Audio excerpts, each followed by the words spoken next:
Pues yo creo que cada uno tiene su filosofía y su manera de ver lo que es el fútbol, ¿no? Por ejemplo, el fútbol para mí es mi vida, porque el fútbol me ha dado todo. Y me encantaría que hubiese una investigación profunda de quién fue esa persona, porque esa persona no hay que hacerle una estatua, no hay que hacerle un monumento, sino debe de quedar ahí en la historia como uno de los grandes genios que ha habido en el mundo. Porque así, quien inventó la penicilina, quien inventó el teléfono, quien inventó la televisión, la gravedad, esos grandes genios de la humanidad, el que inventó el fútbol, hay que adorarle como si fuera un dios.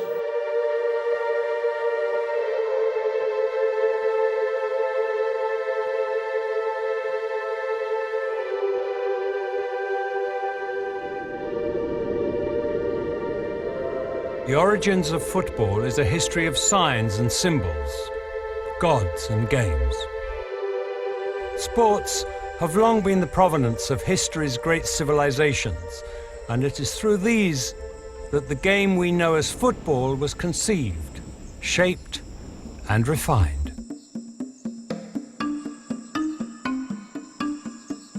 "3,400 years ago, in the country we now know as Mexico, Mesoamericans played the first team sport using a ball made of rubber.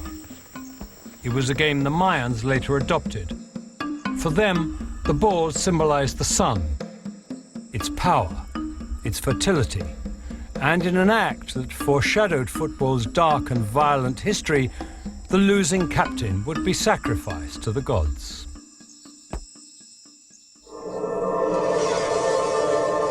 The Chinese proved more forgiving.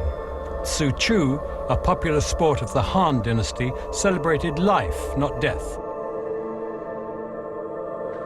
Around 136 BC, Li Yu, a local poet, said of it, "The ball is round, the playing field square, just like the sky and the earth. The ball flies over us like the sun, while the two teams face each other." The game spread to Japan and was renamed Kemari. "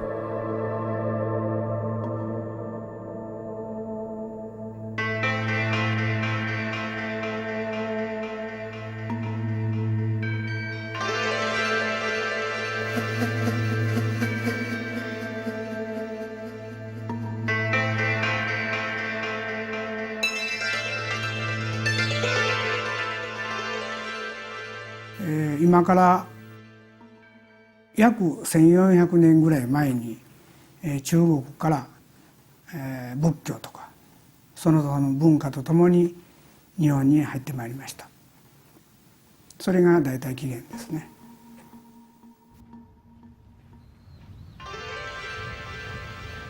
Highly ritualized, Kemari was more ceremonial than the informal game that later developed. 蹴鞠は、蹴鞠のその晴れ会をする前に必ずこの鞠を神前に備えます。そして、蹴鞠を下げてきて枝鞠の儀、時鞠の儀というものをいたしますが、その時には枝役がやはり、五穀豊穣、世界平和と、そういうことを記念して、それから鞠を蹴ります。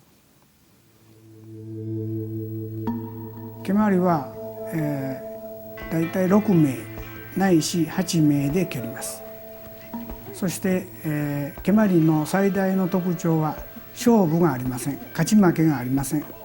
その8人が仲良く楽しく蹴り合うと、そういう楽しく和気あいあいと蹴るというのが蹴鞠の精神になっています。While the Japanese invested Kemari with a calming sense of the spiritual, the Romans saw their games as limited warfare. A struggle, often to the death.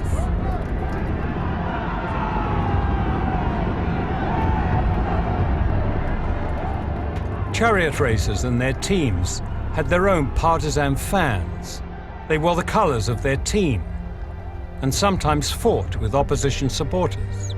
But the Romans didn't play ball sports in the arenas. Instead, such games were played for exercise and military training. I legionari romani giocavano l'arpasto, che era un gioco che loro avevano conosciuto dai greci.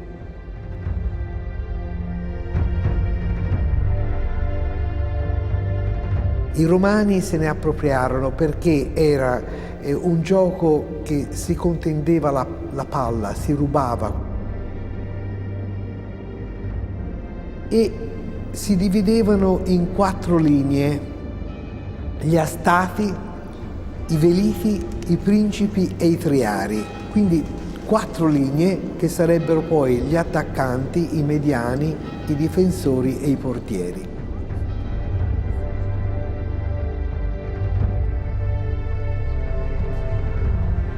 This game, so familiar tactically, would have been taken to Britain during the Roman conquest.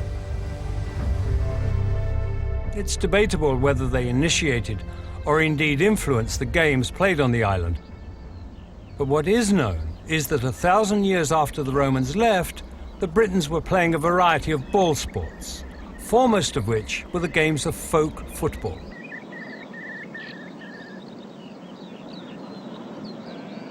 Usually played on the Shrovetide holiday or at Christmas and New Year, such games were steeped in pagan ritual. Their true origins veiled by one of the oldest, grisliest, yet best known football myths, that the first balls were human heads.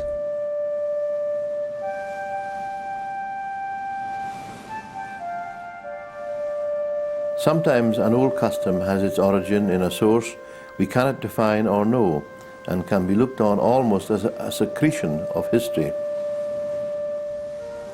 There's this old story about Tusker, a petty tyrant who oppressed the people who bullied them, and eventually people rose up in revolt against him. He realized that the game was up, it was time to go, so he fled to the mainland of Scotland. However, a local champion decided that the thing to do was to put an end to this forever. Eventually he caught up with Tusker at the old city of Perth. He slew him in single combat and cut his head off. And the local champion tied Tusker's head to the pommel of his saddle and rode north to Orkney. And as he did, these teeth cut into his leg and eventually infected it, and he got ill and more ill, and eventually went septic. However, with his dying strength, he managed to get back to Kirkwall, and he climbed up the Merker Cross in front of the cathedral, and there he threw the grisly head to the waiting people below to show them that their oppressor was indeed dead. He then died. And so infuriated were the people at the champion's death that they kicked around the head of Tusker in their anger and grief. The legend, whether true or not, is still enacted year in, year out by the people of Kirkwall, Scotland, making it one of the last strongholds of a game which for hundreds of years dominated Britain.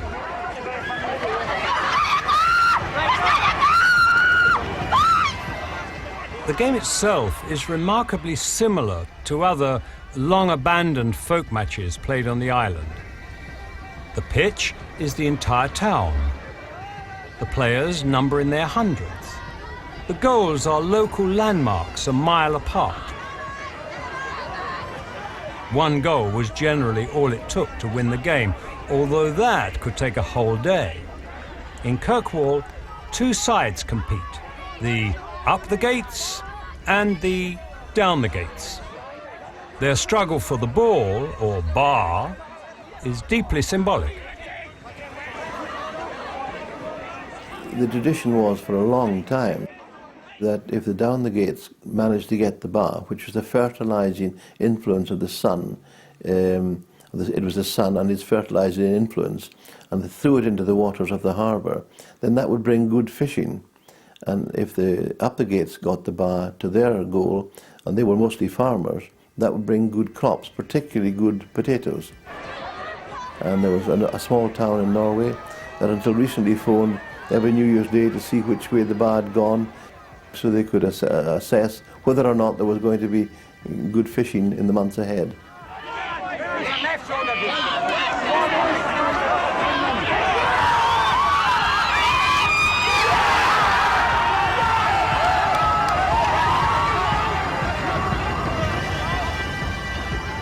In terms of roughness, there are no rules. It's hard, it's a hard physical contest. Perhaps sometimes old scores are settled, but generally speaking, there is little gratuitous violence. For all its rough and tumble, folk football was more often than not folklore. Not so for the Calcio Historica played in Florence, Italy. Here was a game which directly acknowledged its debt to the ancient Roman game of harpastum. Questo gioco, tanto in uso fra i legionari romani, fu introdotto anche nella colonia Florenzia. Con l'andar del tempo i fiorentini se ne appropriarono. Calcio's history is as rich in antiquity as any of the English folk games. Florentines proudly recall the legend of the sedio, an infamous match played in defiance of its enemies.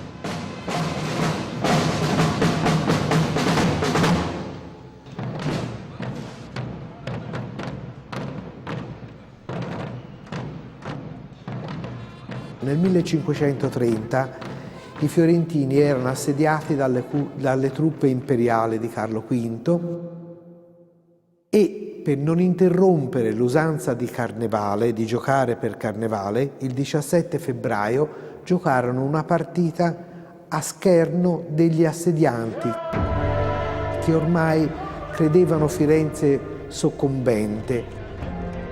Such bravado typifies a game infused with violence. A game where men test themselves and master both their fear and their opponent.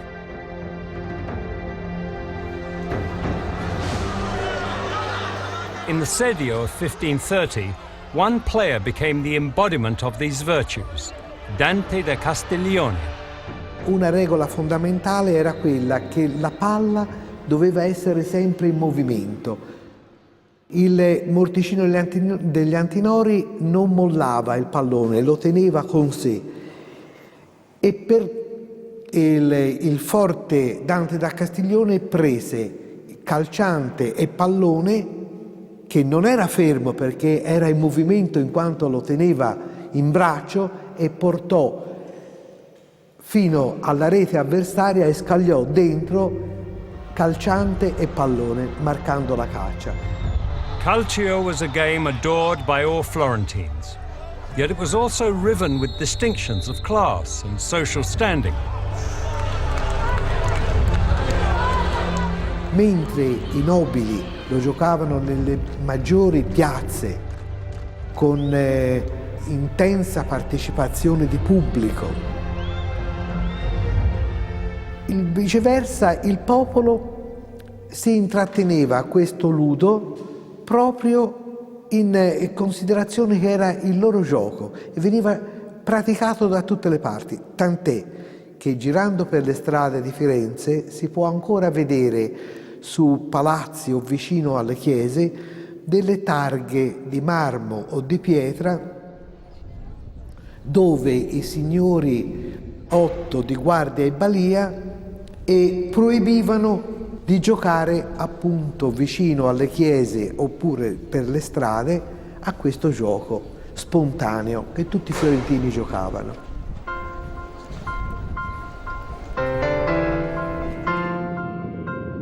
Restrictions such as these were commonplace in Britain.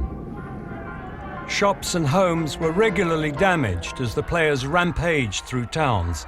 Many died from their wounds. You can almost write the history of the game folk game of football in terms of people trying to stop it, of local authority issuing edicts, royals issuing proclamations against it, colleges trying to stop their members playing it, because it's turbulent, because it's violent, because it poses a threat to law and order on that particular day when the games take place.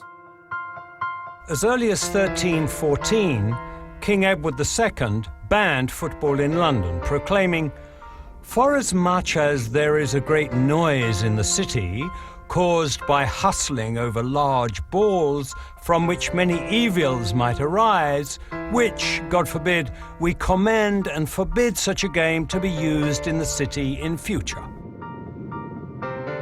Edward's descendants were equally dismissive. Henry V waged war against it, as did Henry VIII, who believed it was distracting young men from their archery. Yet neither could stop football being played. And when, in the 19th century, football finally received a fatal blow, it was not an act of man, but of machinery.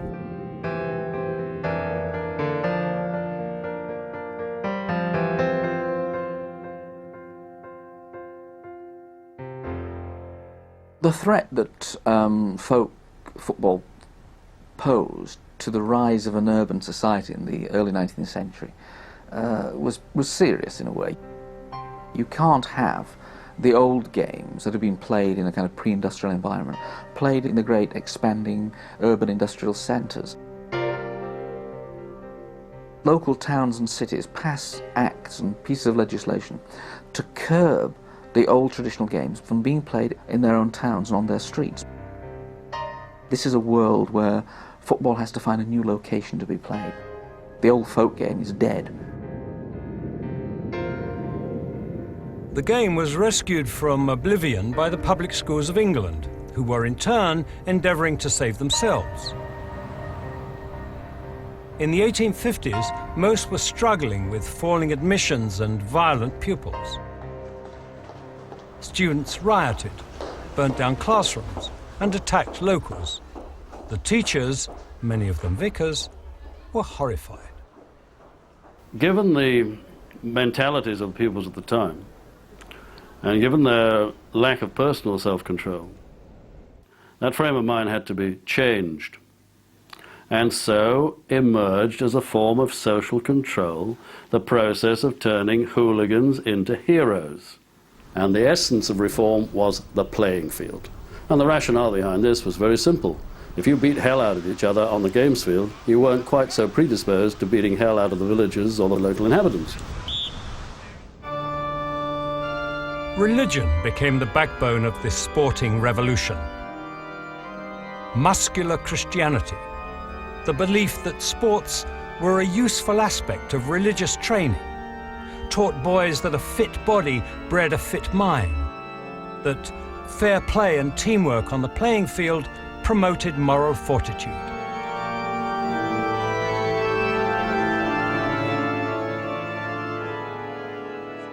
Each school evolved its own version of football. Some, like Harrow, favoured a kicking game, while others, such as Rugby School, were allowed to handle, run, and hack down opponents. This rich diversity was to become the starting point for the modern game. I think the public school teams firstly kept the games going, and then probably the real significance is at the moments at which public school boys went to university together, or when they left school, left university, and wanted to carry on playing the games, and therefore needed an agreed form of the games to play, and that's what leads us into the codification of football. On the 26th of October 1863, 11 London clubs met at the Freemasons' Tavern to discuss a universal set of rules. Having agreed to call themselves the Football Association, an impasse was reached. The supporters of the Rugby Code opposed any law which might prevent handling or hacking, a bone of contention for those who wanted to see a kicking game. The deadlock was broken on the 8th of December, when hacking and handling were banned. It was a decision which left football with two codes: association football and rugby. Yet even after the Football Association was formed, the rules of the game were flexible. Many people misunderstand the development of the game. They think that in 1863, the Football Association was founded, a set of rules was created, and that was it. That wasn't it. If you asked a player in the 1860s or 1870s, are you a football or a rugby player, they probably would have said, I'm sorry, I don't understand, what are you talking about? Because it was quite common for teams to play association in the first half of the game, to play rugby in the second half of the game. You agreed the rules on a match-by-match basis. You could have 10, 11, 12, 14, 16, 20, as many players as the other team agreed. Such confusion was never more pronounced than when teams from England met teams from Scotland. Queen's Park, the Scots' greatest side, had pioneered a game which involved passing the ball between players, a style the English chose to dismiss.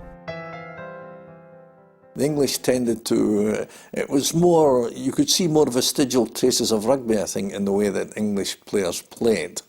The English players, when they played Queen's Park, were very keen that hacking should be kept, deliberate kicking of the shins.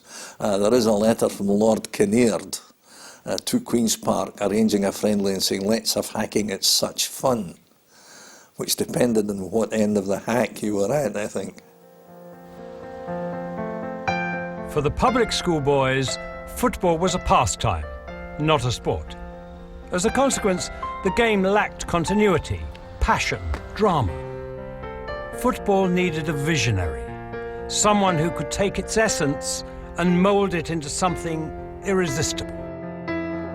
Charles Alcock is one of the most influential men in the start of football, was a boy at Harrow. Indeed, he was a boy at Drury's House, one of the houses playing here today. And when he left Harrow, he was instrumental in organising the Football Association. And he actually invented and started the FA Cup, which is based on the inter-house Harrow football. First played in 1871, the FA Cup is the world's oldest football tournament. The importance of the FA Cup is pretty clear. What it does is establish the really key element of competition and knockout nature of that competition as a way forward for football. And indeed, what happens in the World Cup now, what happens in the European League now, what happens in any number of worldwide and regional competitions. It's the knockout competitions that really catch the eye and draw the crowds. The success of the FA Cup persuaded Charles Alcock to arrange the first ever international match. On St Andrew's Day, 1872, 4,000 people gathered to watch the home side, Scotland, take on England. With no previous example to draw on, the match proved somewhat makeshift. How did you know how to dress up for a game? It was the first international game. So the English players, they had white shirts with the 3 rampant lions on, but that was it. They played in the colours of the schools that they had played for. So we have knowledge that some players were Old Etonians, some players were Old Harrovians, and they were playing in red or red and white, because of course in those days it hadn't occurred to people that if you all wore the same strip, it made identification on the field easier. Although I will say that even at that game, the English wore caps, the Scots wore cowls, the sort of hood you would get on an anorak, because it hadn't occurred to either team that heading the ball was a useful thing to do in football.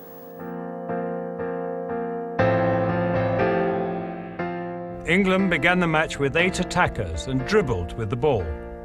Scotland fielded 6 forwards and passed the ball between themselves. A revolutionary tactic which would have a profound impact on world football. It's not important because it was the first game, because that's a statistical freak. It's important because you had 2 cultures clashing in the one game, and the dominant culture, the successful culture, the Scottish passing and running culture being taken back through those English players. And that is why that game is the most important game ever played in the history of world football. Almost all of the first international players were public schoolboys, a reflection of the total dominance wielded by the upper classes over football. For soccer to emerge as the world game, it would first have to become the people's game. Apostles were needed, energetic men who could spread the game to the working classes. The church was important in sending out its young missionaries, its curates, its vicars, its Sunday school teachers, to persuade large numbers of working people to follow, working men, to follow the game which they themselves enjoyed. That cult of muscular Christians, of young men who were steeped in Christian faith but believed that physical activity, best expressed through team sports, was the way young men ought to play and express themselves. And what better, what cheaper, what easier way of developing a sport than football, the easiest game in the world to play. Football spread throughout the country, although it was in the industrial north, a working-class stronghold, that the game really took off. I think industrialisation is absolutely vital. It's very hard to imagine a mass sporting culture developing in a non-industrial culture at that time. Above all, it's an industrial culture which provides the regularity of wages and the structure of the week, the working week, with clear breaks for leisure time, which allows the game to emerge. There's no coincidence that in counties like Lancashire that you can begin to see the working class popular teams emerge almost at the moment at which the Saturday half holiday is granted. The half-day Saturday liberated thousands of men from the drudgery of work and created an environment in which football could rapidly expand. As a byproduct of the Industrial Revolution, its significance to football was only marginally more important than the coming of the railways. The railways are hugely important. You could not have National League structures without railways. The notion of football teams travelling the length and breadth of the country, to a lesser extent supporters travelling the length and breadth of the country, is just impossible without the railways.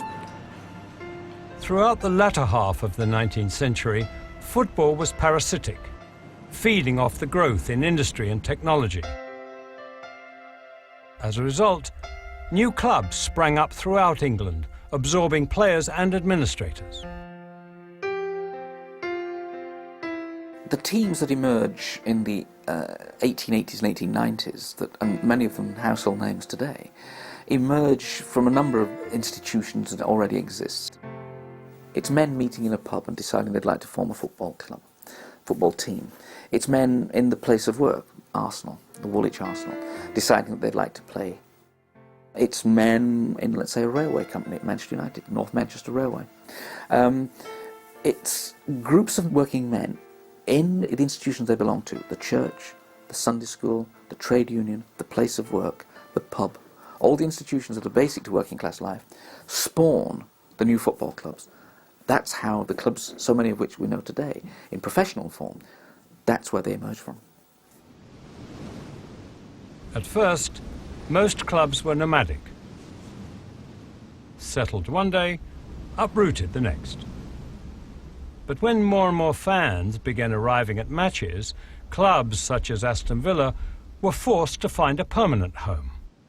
Well, Villa, they rent a pitch from a butcher for £5 per annum, and the butcher soon realises that he's got something on his hands because he raises the rent to £8 per annum the following year. But effectively, what renting a piece of land enables them to do is quite literally put up fences and charge people to come in. And once you can charge people a penny here, threepence here, it means that you've got security. It means that you can issue posters and say, we are going to be playing on that particular day against that particular team.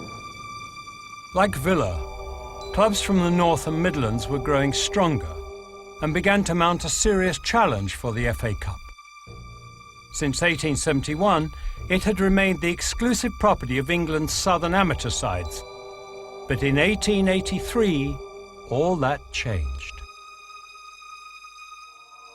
If any one incident sort of summarises and captures the moment of transfer of footballing power, the locus of footballing interests, it's the cup final where the team from Blackburn beats the Old Etonians.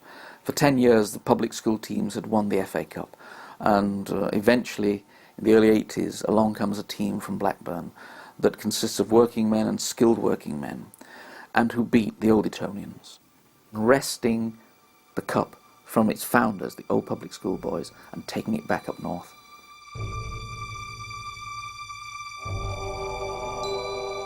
This defeat may have marked the end of public school domination on the field, but off it, there was still a major battle to be fought. The Football Association was run by an upper-class elite whose amateur traditions were squarely at odds with the professional game that was slowly creeping in. I think as soon as cup competitions began to develop in the 1870s, and as soon as crowds began to grow in numbers in the 1870s, it became inevitable that clubs wanted to become the top clubs and began to pay players. It became more and more of an issue as clubs went further afield looking for players, particularly in Lancashire, as the Lancashire clubs began to go looking to Scotland as a source of supply. Preston North End were just one of the many clubs prepared to ignore the Football Association's strict amateur rules. The Scottish influence at Preston was extremely strong, and throughout the club's history, really, this has been a Scottish club playing in the English League. By 1886, an average Preston side would have up to 8 or 9 Scotsmen playing in it. All sorts of means were used to disguise the fact that these are technically illegal professional footballers. One of Preston's main tools was to give people public houses. And when one of the signings from Bolton, having been given a public house, then married a local woman, Bolton supporters pointed out that Preston not only give a pub to people to play for them, but give them a wife as well. Seduced by letters begging their services, a steady flow of players was swept down the coastline and deposited on English shores. Kilmarnock had a player called Bummer Campbell, who was a very good player, and word got out in Kilmarnock that an agent was arriving from Nottingham Forest to try and sign Bummer, and the deputation went down to the station, met the agent, rearranged him a bit and put him in the next train south. But very often, of course, the raids were successful and people went down south to play. The Football Association failed to stem the growing tide in professionalism, and in 1885 sanctioned it. This was to prove a vital turning point in football's evolution. It's clear by the mid-80s that there's so many people keen to play it, and even more people willing to watch it and pay to watch it, that what the game needs is a regular cycle of play in the winter months from, September through to March, April. The Americans had perfected a similar system through baseball, I think, through a kind of a league system. And that provides the kind of template, the blueprint, for what is introduced in England in the late 1880s. And that is a league system that enables football to be played throughout the winter months, to allow the fans to go on a regular basis and still incorporate that element of competition, the win, the losing, and coming top, the champions. William McGregor, an Aston Villa committee member, initiated a meeting to discuss such a league in September 1888. Based around 12 teams from the Midlands and the North, the first matches were not entirely successful. Accrington arrived an hour late for their game with Everton, while Stoke turned up at Preston with 9 players. One missed the train, while another signed for an opposition club. Preston North End became the first league champions in the world, taking the title without losing a single game.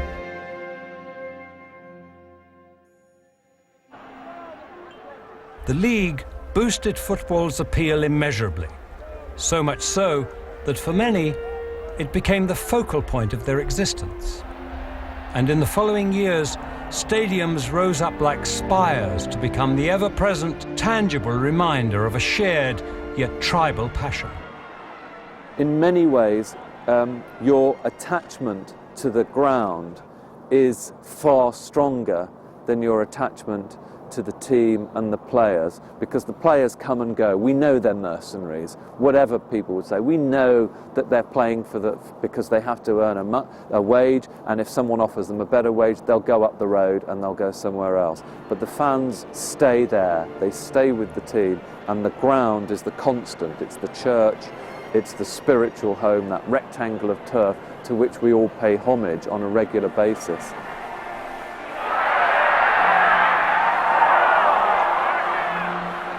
Having conquered the hearts and minds of the British, football's diaspora began in earnest.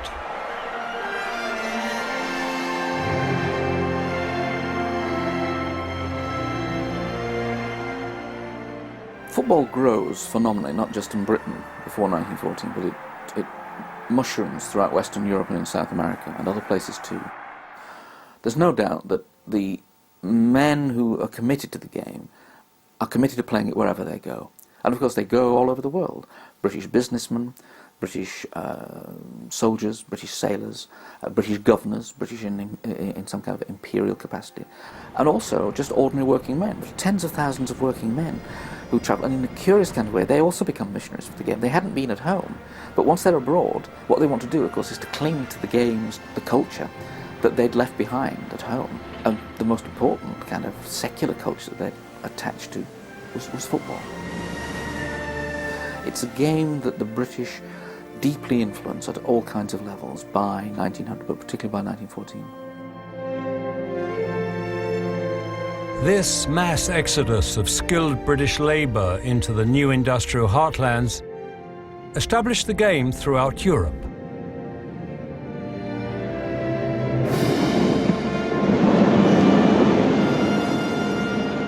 Most countries absorbed football willingly, gratefully. Yet in Germany, a nation with global ambitions of its own, the game was regarded with suspicion. In den Anfangszeiten des Fußballs war die ganz überwiegende Meinung über Fußball in Deutschland eine negative. Fußball galt als ein englischer Import. Und England war auch unter politischen Gesichtspunkten ein Gegner Deutschlands. Und man mochte diesen Fußball einfach nicht. Fußball galt auch als unsittlich, weil Leute diesen Sport in kurzen Hosen betrieben und also Körper zeigten, wenn es auch nur Beine waren. Und alles das waren Sachen, die gefielen den Durchschnittsdeutschen einfach nicht. Und hinzu kam, dass der betriebene Sport in Deutschland eben ein ganz anderer war. Das war nämlich Turnen. Und Turnen war eben auch was sehr Nationales. In the years preceding the First World War, the gymnastic tradition became more than just a drive towards physical perfection. It became part of the Kaiser's nationalist philosophy. After the war, the Kaiser was replaced by a democratic government, and football, not gymnastics, emerged triumphant. Richtig populär wird Fußball, denke ich, erst in der Weimarer Republik, weil da auch die Voraussetzungen andere sind. Also im Kaiserreich war es so, dass die Arbeiter, also Industriearbeiter vor allen Dingen, keine Zeit hatten, Fußball zu spielen. Es wurde sozusagen rund um die Uhr gearbeitet. Und diese Voraussetzung ändert sich in der Weimarer Republik fundamental, weil es mit den ersten Entscheidungen der neuen demokratischen Regierung gehörte, den 8-Stunden-Tag einzuführen, sodass die Freizeit eben einen größeren Bestandteil des Lebens auch der Arbeiter einnahm. Und da gibt es dann einen Massenaufschwung des Fußballs in Deutschland, weil die Arbeiter alle in die Sportvereine strömen. Germany's reluctance to accept the game was unusual, not exceptional. Football was England's great gift to the world, yet many felt the guardians of the game were overbearing, reluctant to relinquish control of a game they had invented.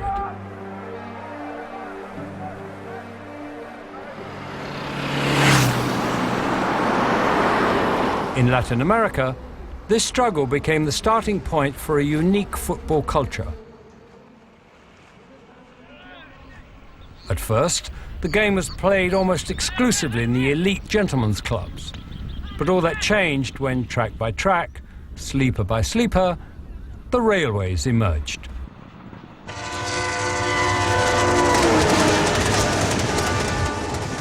Quiere decir que toda la configuración, por lo general, ¿dónde pasó el ferrocarril? Porque esos fueron, quién sabe, los inductores del fútbol en Argentina como en América, ¿no?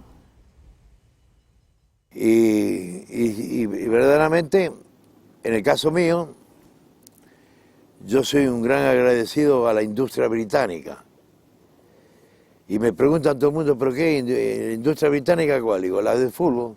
Porque gracias al fútbol, por ejemplo, podemos subsistir millones y millones de personas y de familias gracias al juego de fútbol.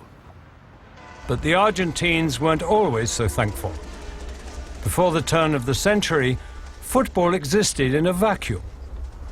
The British wielding a singular power over the game and its organization. Y el primer equipo que dominó en la Argentina, cuando se organizó el fútbol con campeonatos, era un equipo alumni de los hermanos Brown. Entonces, un equipo de origen inglés, como era el fútbol en ese momento, dominado por quienes lo trajeron. La Argentine Football Association no era Asociación de Fútbol Argentino. Sus estatutos, su reglamento, era todo en inglés.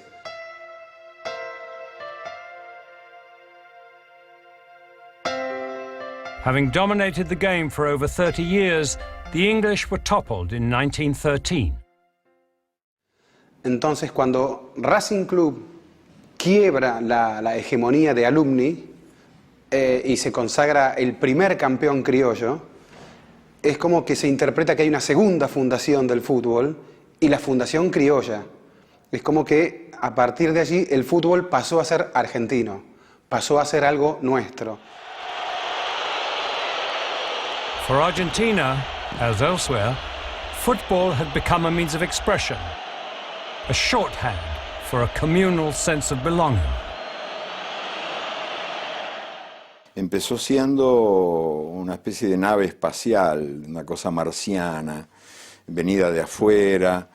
Se decía, son cosas de locos que hacen los ingleses, pero en estos países, bueno, pues el fútbol se incorporó a la vida nacional y cada país le imprimió su sello, que después se desarrolló de diferentes maneras. Dime cómo juegas y te diré quién eres. El fútbol es una señal de identidad, como todo producto de cultura. El fútbol también es cultura, les guste o no les guste a los enemigos del fútbol.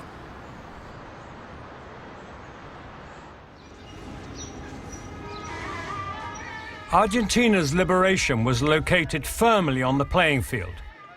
But in India, a country under British colonial rule, football would become deeply political, a stepping stone toward true freedom, real independence.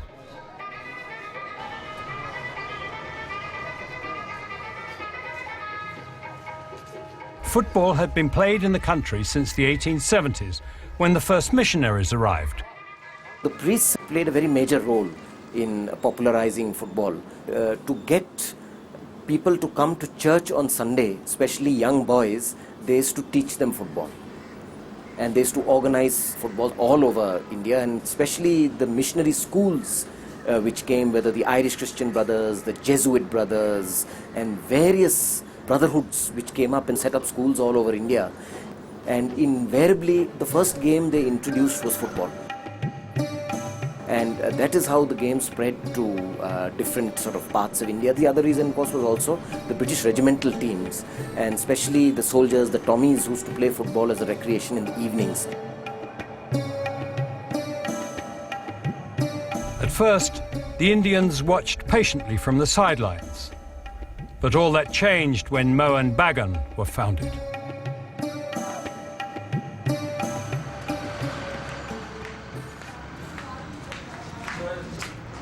Our first famous club was Mohun Bagan, which started in 1888, 1889. Now they have a very peculiar history.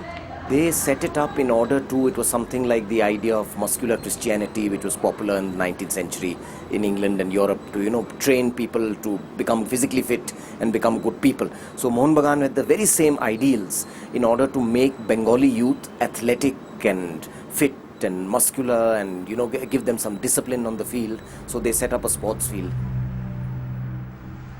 The Durand Cup, the second oldest cup tournament in the world, began in Calcutta in 1888. At first, British administrators banned Indian sides from the tournament, but then, as colonial attitudes relaxed, it became integrated.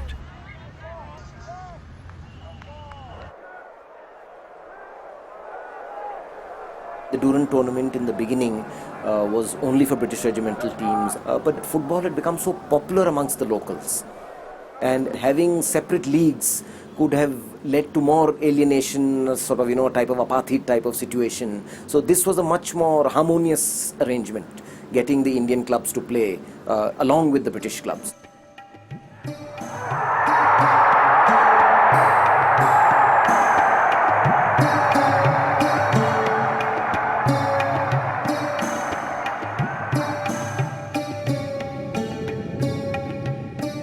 In opening the game up to the Indian sides, the British paved the way to their own downfall.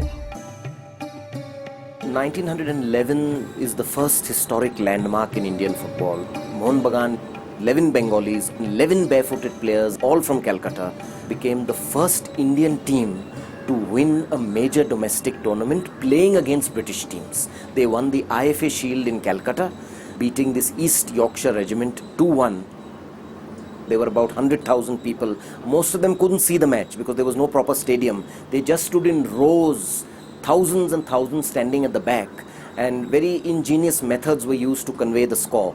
Small chits of paper were tied on the feet of pigeons and they were flown to the back. And people would, after every 5 minutes, read the score that, it's still 1-1, it's 1-0. And, the moves were written in shorthand so that people could know. And it was seen as a very symbolic win because it was the sort of first sign of independence. There had been the partition of Bengal some years earlier, so Bengal was very turbulent.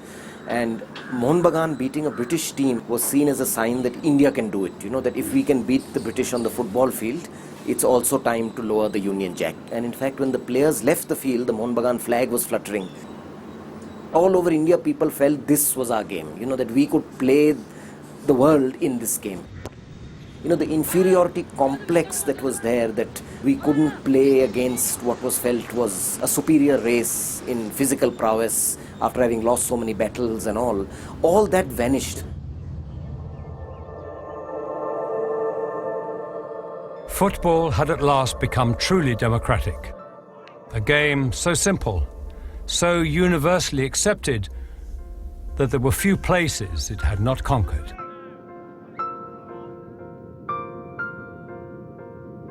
The reason football becomes the global game, even before the First World War,